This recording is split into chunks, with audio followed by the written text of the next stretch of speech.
Hello, listeners. It's Mallory Wilsey, Chief Producer of the Enrollify Network, and I want to take just a moment to tell you about another show on Enrollify that I know you'll love. Breaking Silos aims to showcase the remarkable work of marketing professionals and their non-marketing colleagues from different departments across campus who come together to achieve common goals, implement new initiatives, enhance the student experience, and foster better collaboration among teams. Hosted by Shane Biglini, who leads marketing at Muhlenberg College, each episode of Breaking Silos will feature a marketer and their non-marketing colleague to talk about that partnership. This unique format will inspire marketers to try new things and connect with colleagues in new ways, while also allowing non-marketing professionals an inside look at some of the most collaborative projects in higher ed marketing. New episodes drop every other Wednesday, and you can subscribe to the show by visiting podcast.enrollify.org or just search Breaking Silos wherever you get your podcasts.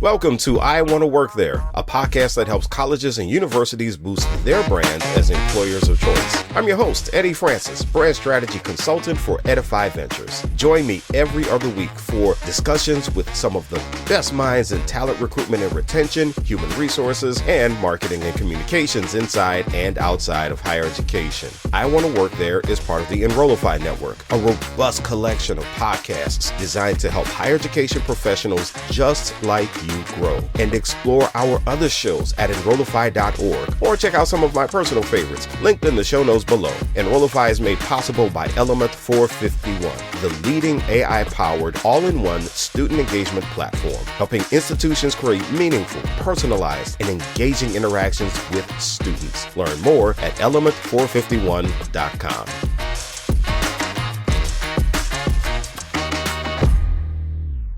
Welcome to a special edition of I Want to Work There. I'm Eddie Francis with Jaime Hunt, who is the host of the Enrollify podcast, Confessions of a Higher Ed CMO. And Jaime, you're a troublemaker. I like to think it's good trouble, though, right? Yeah. We'll go ahead and channel John Lewis and say, yes, this is good trouble. So here's what we have. First of all, we are live at CUPRAP 2024 in Lancaster, Pennsylvania. And Jaime decides that approximately 24 hours ago that she was going to do this post on LinkedIn. Here's the post, and I must read this.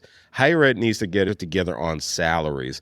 Just saw a post looking for someone with public relations, writing, graphic design, web, social media, and event management skills. The hiring range is $35K to $45K.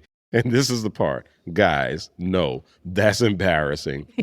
That's a ridiculous list of expected skills for a ridiculously low pay.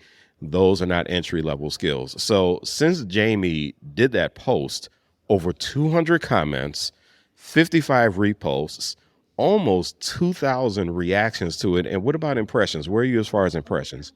We're over 105,000 impressions on that post. Over 105,000 impressions. It's safe to say that Jaime wrote something that resonated with some people, Right. including yours truly, by the way, because I was people to comment. And, snarkily, I commented, and whoever takes a job is likely to be treated as if they should have had all the answers walking into the door. And so with that being the case, Jaime, first of all, let me just do this too. Our friend Chris Hudson, I have to give him credit because he was the one who floated the idea. Hey, maybe you should talk about this on I Want to Work There. Right. And so thanks, Chris. Pretty genius. Yeah, appreciate you, Chris, and AFI and all that other good stuff. But what was it about this post? I mean, that got you going. Yeah. So I was sitting in the grocery store parking lot, and I saw somebody that I follow post the posting on their LinkedIn. And I was already indignant because it was all this unicorn level marketer, right? Yeah. That has all of the skill sets in the toolbox, but also wanting event management experience. That's a totally separate discipline. Yeah. So I was riled up and waiting for my husband to come out with groceries. And so I went and clicked on the listing of the posting, and then I saw the salary was $35,000 to $45,000. And my husband got back to the car, and I read him the position description, and I'm like, what do you think it would pay? And he said, I don't know, something really bad, like $50,000. And I was like, my friend, I'm about to get spicy. And I'm sitting there in the parking lot with my thumbs, just like, I'm just indignant about this on so many levels. And I didn't just hit a nerve. I apparently ran over a nerve with a dump truck, Yeah. backed over it and ran over it again. Yeah. Because people have been just blowing up my feed with their take on why this is terrible and their experiences with terrible pay, unrealistic expectations in higher ed. Yeah. I think one of my favorite ones is, first of all, our friend Jenny Lee Fowler, host of Confessions of a Higher Ed Social Media Manager. What? WT? What? Shut the front door. Joe Goodman. Sounds like my first job in higher ed back in 2007. But of course, this is the one that caught my eye. Agree, they will lose good candidates because any other company would be paying more. And I think that's as good a starting point as any for this conversation because she's right. Yeah, absolutely. She's absolutely right. I mean, people who are taking a look at this institution, and look, kudos to them for salary transparency. But anybody taking a look at that who is a quality candidate, and I'm gonna wear my talent acquisition hat on this one. A quality candidate is gonna look at that and they are gonna say, "No, I'm good." Mm-hmm. Oh, absolutely. I mean, when's the last time you met a PR specialist that was also an excellent graphic designer and also a social media strategist and also has experience dealing with caterers and event management staff? If you find that person's worth, probably $80,000 to $100,000. Yeah. Not this I just walked off the stage at commencement and walking into this job type of hiring range. Yeah. And in full transparency, I'm about to post a position that is truly entry level. It is, you come in with absolutely no experience whatsoever. And the pay range it's higher than this, but it's not significantly higher. But I'm not asking for the moon and all the stars. I'm kind of asking, do you have a pulse and an interest? Yeah. And I think, you just mentioned, do you have a pulse? Right. So let me tell you, I was having a conversation with a colleague at one of the institutions where I worked, and he was really frustrated with the applications that were not coming in for the positions. And at some point he goes, I just need a warm body. And I looked at him and I said, well, that's why you got a problem, because that's all you're looking for is a warm body. I have to ask you, because as a CMO, one of the things that you shared with me, and I think you might have shared this in the comments as well, is that this is not coming from the central office. Right. So tell the listener what you told me about a CMO seeing this and your reaction as a CMO who's in Central Marcom. Absolutely. So if I saw this position posted on my campus from a non-central office, I would call that person and say, we need to take this down and work through what you actually need and what the position's description should look like. And I think that that's something that people in CMO type roles can do is get your hands around the other postings on your campus. Yeah. So this institution, just to be really clear about what type of place we're talking about, we're not talking about a school that's about to fold. We're talking about a large major research university, R1 status with, the football, basketball team, medical school in a major metropolitan area. So we're not talking about something like on the verge of going under. But if you're a CMO and you work with a large decentralized campus with a lot of communicators across your institution, I think you have a responsibility to implement a process where you have the opportunity to review those position descriptions and review the hiring range. Because it's embarrassing if this was my campus and this were posted, I would be worried that it would make other people who were looking at positions in the central office to say they pay communications jobs really bad there. Yes. I'm not even going to look anymore. I don't need that stink. You know what I mean? I need people to believe, which is true, that I'm advocating for the highest possible salary for these roles. Sometimes they're going to be lower than what you can make in the private sector. But I would be mortified if I saw a $35,000 position that required this level of skills on my campus. Mortified. So from a pure employer branding standpoint, here's what stands out to me. Number one, if they have R1 status, shame. Right. Shame. I mean, one of the things that I know about even institutions that are under-resourced, and all three institutions where I have been a Marcom director, they have been under-resourced. And so even with institutions that are under-resourced, one thing that I think we all know is that people find money for the stuff they want. Yeah, absolutely. They absolutely find money. And from an employer branding standpoint, what really stinks to me about this is that your most important resource is a human resource. Yep. So that's where you need to start, really making that investment in that resource. But the other thing is what just happened. This position is out there. And now what you have chatter on social media where people are saying, can you believe this? Can you believe this? And now you really have a reputational challenge as an employer. Absolutely. But then the other thing is what I've built this season of I Want to Work There on, I've built it on talent attraction, talent experience, talent retention. Unfortunately, I think they've really kind of gone left in all three areas here. And I have to wonder if this is one of those things where you have a unit that kind of went rogue a little bit. Right. And decided, well, no, this is what I need. This is what I want. And there's such tone deafness, too, in understanding what Marcom is about in this. And I think even on the institutional level, this may not have been that big of an issue. Now you are kind of putting a stain on the institutional level with this sort of thing. But I'm with you. Why didn't somebody stop this and say, no, this is not what we want? Right. I'm thinking about a position that was posted on my campus in the fall, Mm-hmm. and they were looking for someone that had marketing experience and event management experience. And we asked to have somebody on that search committee, and we were very candid during the position description process Mm-hmm. and the qualification assertion process that it was going to be hard to find someone who excelled in both areas. They're very different disciplines, very different skill sets. And we asked them to prioritize what was most important to them and to gear their search toward that. Instead of looking for someone who's truly a unicorn who can do everything, that person doesn't exist, and they don't exist at that price point. Now, the downside of that is they really needed both. They hired leaning into one, and now they're sort of like, well, why isn't this person a better marketer? She's a darn good event coordinator. Mm-hmm. But as the central office, I think you do need to get out there and have those conversations and educate people. Whatever dean this was that posted this clearly doesn't understand marketing. And that's okay. But then ask the question.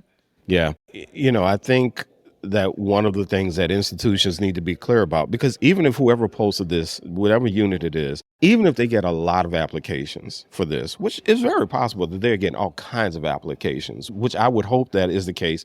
But now the question is, are you getting the kinds of applications that are going to move the needle for you? Right. Are you getting the kinds of interest that's going to move the needle? So I have to ask you, as someone who is a leader at the institutional level, you see the sort of thing, you want to correct it. For you, what is the way forward? What do these folks need to think about so that they can really position themselves in a much more competitive way? Yeah. I think if you're thinking about hiring somebody in a non-central office, first off, work with the central office as much as you can. But if you're looking to hire somebody that's truly is an entry-level position, or somebody who you want to bring into the org, maybe the pay scale is really low, but you're hoping that they'll stay for 1 or 2 years, 2 or 3 years. Demonstrating that there's opportunity for advancement and growth, I think, is really important. At my institution, there are several of the communicators in the decentralized units who have actively asked to be more involved in our office because they want mentors. They want people who are going to help them grow and develop their skill sets. So my first director level position, the pay was really terrible. And I like to say all I got there was a pay cut because we had furloughs because it was during the 2008 recession. And I actually got a promotion and less money. But I learned so much in that job that made it worth it. Yeah. And I think if you're hiring in a decentralized office where maybe this is the only marketer and you're hiring an entry-level person, you have to make those connections to the folks that have the expertise and can help that person grow professionally in order to make it worth it to them to be paid so little. Yeah, I really think that and let me be clear, this institution, I'm rooting for them, right? And I think what really they need to concentrate on here is that they're going to get somebody, they're going to make someone an offer, someone's going to accept this offer. Great. What they need to concentrate on is what you just brought up. And that's where the talent experience part comes in. I think they need to really concentrate on making sure that this is an experience that's going to really work for this person, is going to work for the institution at the same time. Give them options. Give them as many options as you can so that they can grow in this position. They can advance. If you can't promise advancement, at the very least, say, hey, listen, I know I'm only going to have you, because let's be clear, with this kind of salary and these kinds of expectations, you're renting someone. Right. You're getting an entry level person at that salary. Yeah, they're going to be around for a couple of years. I think they'll be lucky to have them for 3. And so at the very least, just know that what you want to do is you want to send them away with a great taste in their mouth about the experience, so that if they want to come back to this institution at some other point in their career, they're going to say, you know what? I loved it when I was there before. The pay wasn't the best, but I loved it. I would go back anytime. So I think I would really hope that this institution has a great work culture, because I think that's going to be the magic sauce for this being, a really productive relationship between the employee and the employer. Absolutely. And I think if I were to make a recommendation to the person that posted the job, if I were the CMO and were asked to weigh in on it, I would say, let's scale back the expectations of the position, scale back the minimum qualifications. Yeah. Because working in public higher ed, they have to check every one of those boxes in the minimum. Yeah. Scale those back, include something in there about, mentorship and opportunity for professional growth. And then really target early career professionals. Mm-hmm. But early career professionals really are craving that mentorship and that opportunity to grow. I know I recently hired someone who went from a fully remote role to working in my office. She's in the office like 4.5 days a week, her choice, because she wants to learn and grow. And, having that opportunity built into your selling pitch for the position, I think would go a long way. And I think it would give that, to your point, the employer brand of we care about people and their professional development. What we lack in salary, we'll make up for with that. And it's absolutely possible. I mean, listen, there is HR research all over the place. Yes. That says people aren't always drawn to the salary. Right. And people will gripe about the salary. But if you can at least give them a great experience, if you thank them for the work that they're doing. And one thing I would urge is I really hope this isn't a situation where they're thinking, hey, we're going to go ahead and get some young gun who's just coming off the stage. And you know what? They have lots of energy. They'll be able to handle all this event management stuff. And it's like, no, don't do that. Don't burn them out in their 20s. Right. No, right. Because that could go really, really bad really fast. Try to give them the best taste that they can of what it's like to be there. And I know you've met these kinds of people. I've met these kinds of people who have said, yeah, early in my career, I could barely pay my rent. But you know what? It was one of the greatest experiences because I learned so much from my boss. They cared a lot about me. And let's not forget, of course, doing event management, that sort of thing, this person's going to have to be on campus a lot. Right. And in 2024, yeah, that's a thing. That is really a thing. So how many people are sitting there going, yeah, I could stay at home and do something else and make at least 50? Right.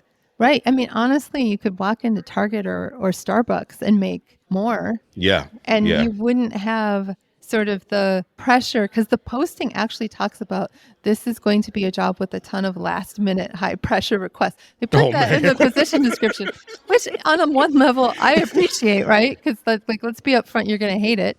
But it's right in the description. You're going to have to work a lot of evenings and weekends in a very high pressure environment. Yeah. Is that what everybody wants at that salary? Or can you take that and get that salary somewhere else doing something less stressful? And of course, it's not all about money, right? Like you and I started out, we've talked about our pay wasn't great when we started out. And we didn't do it necessarily for the money, or we would have chosen more lucrative industries to work in. We did it for the passion.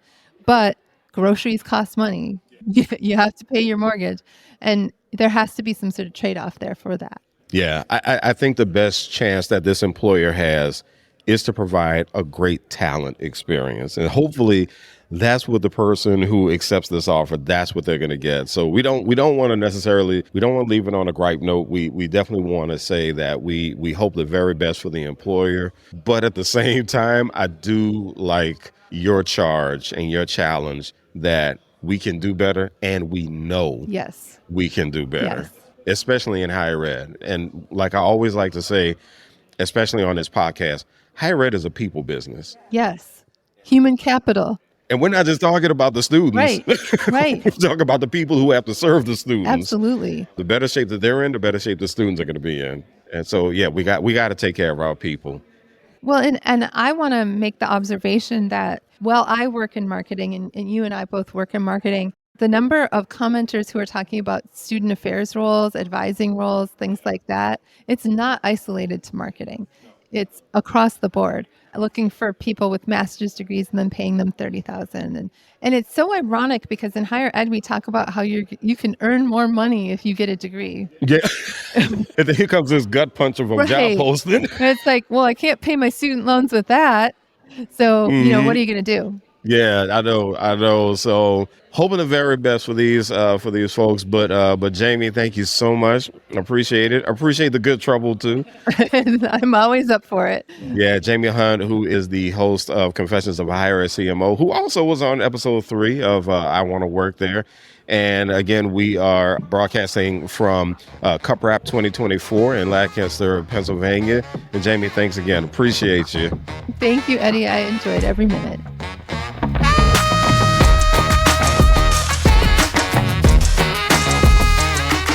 I Want to Work There is part of the Enrollify Podcast Network.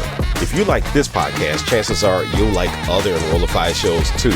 Our podcast network is growing by the month, and we've got a plethora of marketing, enrollment, and higher ed technology shows that are jam-packed with stories, ideas, and frameworks, all designed to empower you to be a better higher ed professional. Our shows help higher ed marketers and admissions professionals find their next big idea and feature a selection of the industry's best as your hosts. Learn from Jaime Hunt, Mallory Wilsey, Seth Odell, Dave Kibbles, Jenny Lee Fowler, and so many other of your favorite leaders in higher ed. Enrollify is made possible by Element 451, the leading AI-powered all-in-one student engagement platform, helping institutions create meaningful, personalized, and engaging interactions with students. Learn more at element451.com.